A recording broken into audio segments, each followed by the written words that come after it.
Continuamos con nuestro estudio de las cartas de Pablo. Estamos en la segunda unidad, aspectos generales de la vida de Pablo, primera parte.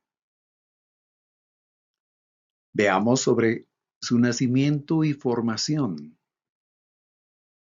Pablo nació en Tarso, capital de la provincia romana de Cilicia. Hoy es parte del territorio de Turquía. Y vemos ahí las referencias bíblicas con los datos correspondientes. Además del comercio, Tarso era el centro de una escuela de filosofía estoica, es decir, una corriente de pensamiento de los griegos que señalaba que el ser humano debía abstenerse de muchas cosas que consideraban malas o pecaminosas, no buenas para la salud, para la vida. Por lo tanto, en Tarso funcionaba una escuela de ese tipo de pensamiento. El geógrafo Estrabón compara a Tarso con Atenas y Alejandría. ¿Por qué?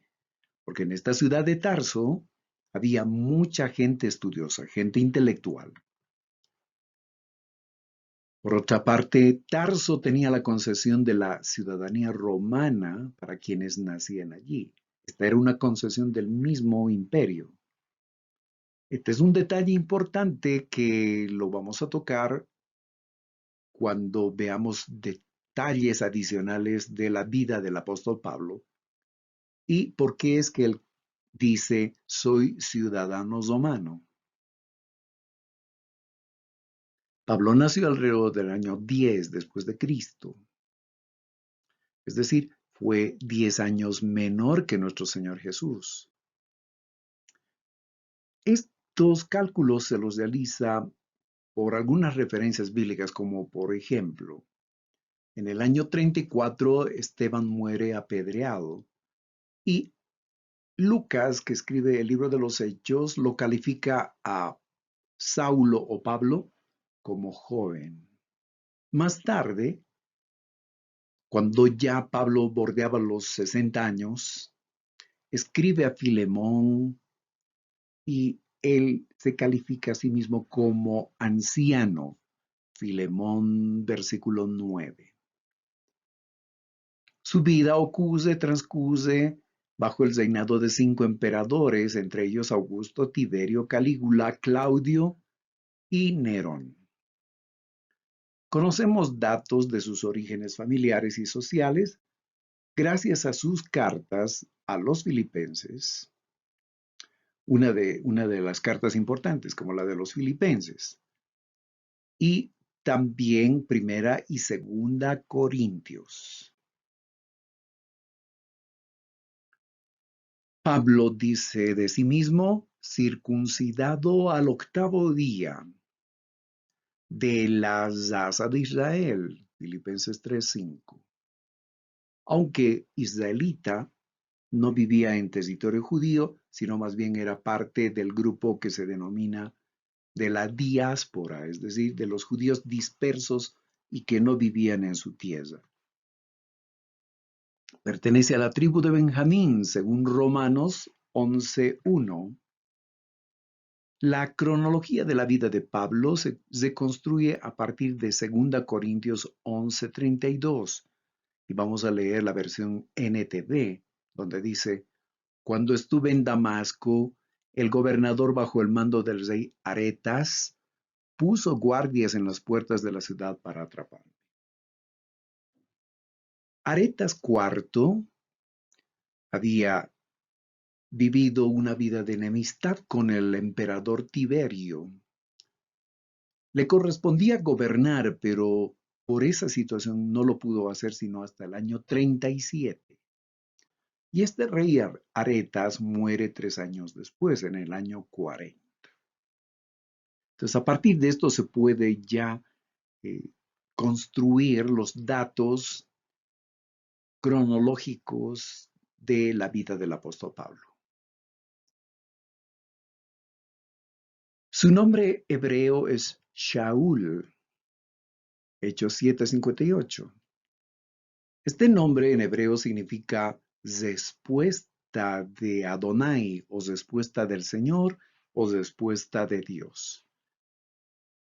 Ese nombre le pusieron sus padres para su circuncisión al octavo día de nacido, según la tradición judía.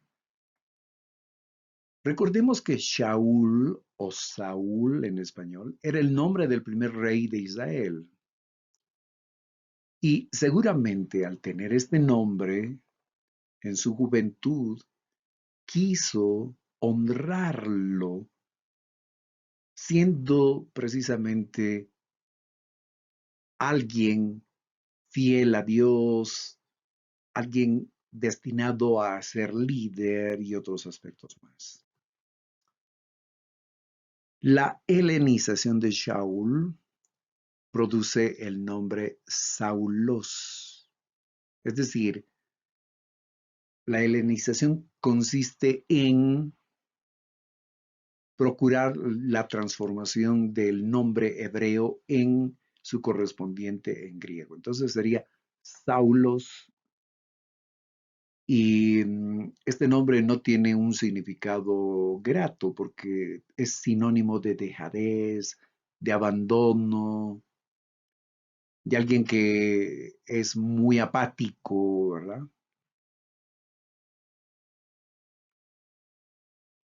Añade al nombre hebreo Shaul la forma griega Paulos desde su encuentro con el procónsul de Chipre que se llamaba Sergio Paulo, Hechos 13:9. De hecho, el apóstol Pablo no cambia su nombre. En realidad lleva dos nombres. Su nombre hebreo que es Shaul y su nombre ya transliterado que sería Pablo o Paulos. Con ese nombre griego comenzará sus cartas. La forma latinizada es Paulus, que significa poco o pequeño, un significado también no muy agradable, ¿verdad? Toquemos ahora sobre la ciudadanía romana de Pablo. Pablo dijo, soy ciudadano romano. ¿Estaba mintiendo? ¿Estaba exagerando? No. Todo nacido en Tarso tenía los beneficios de ciudadanía por concesión imperial. Y como él había nacido en Tarso, correspondía, aunque no era romano, aunque no era griego, era judío, entonces le correspondía por decreto la ciudadanía romana.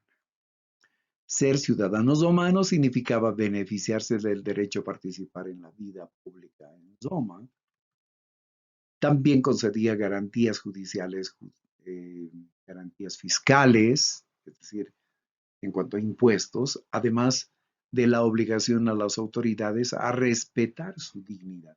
Y por eso es que en el libro de los Hechos utiliza este recurso para decirles, no tienen que realizar abusos contra mí, porque soy ciudadano romano y apelo al César para mi juicio.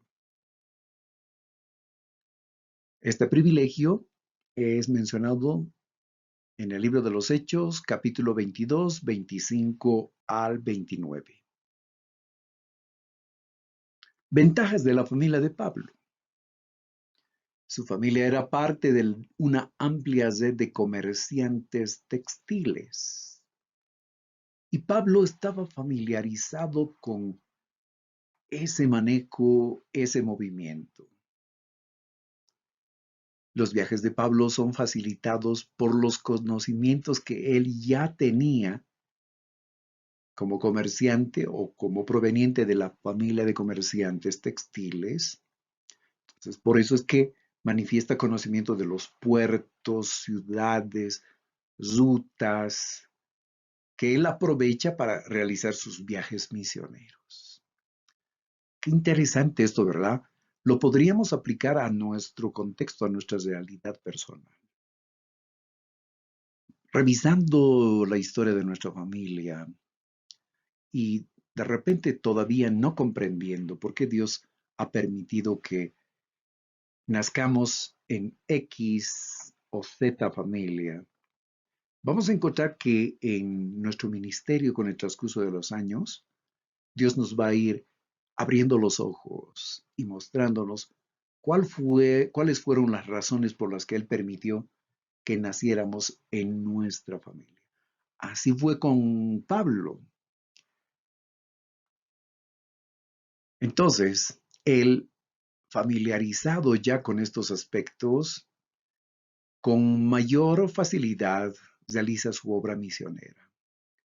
Lo encontramos, por ejemplo, conversando rápidamente con mercaderes de púrpura en Filipos, con fabricantes de carpas en Corinto, con comerciantes de pinturas para telas en Éfeso y así sucesivamente. Entonces, estas oportunidades, estos conocimientos, los utiliza el apóstol Pablo, los aprovecha para poder llegar con el Evangelio a estas personas. No olvidemos que el apóstol Pablo también llegó a trabajar fabricando carpas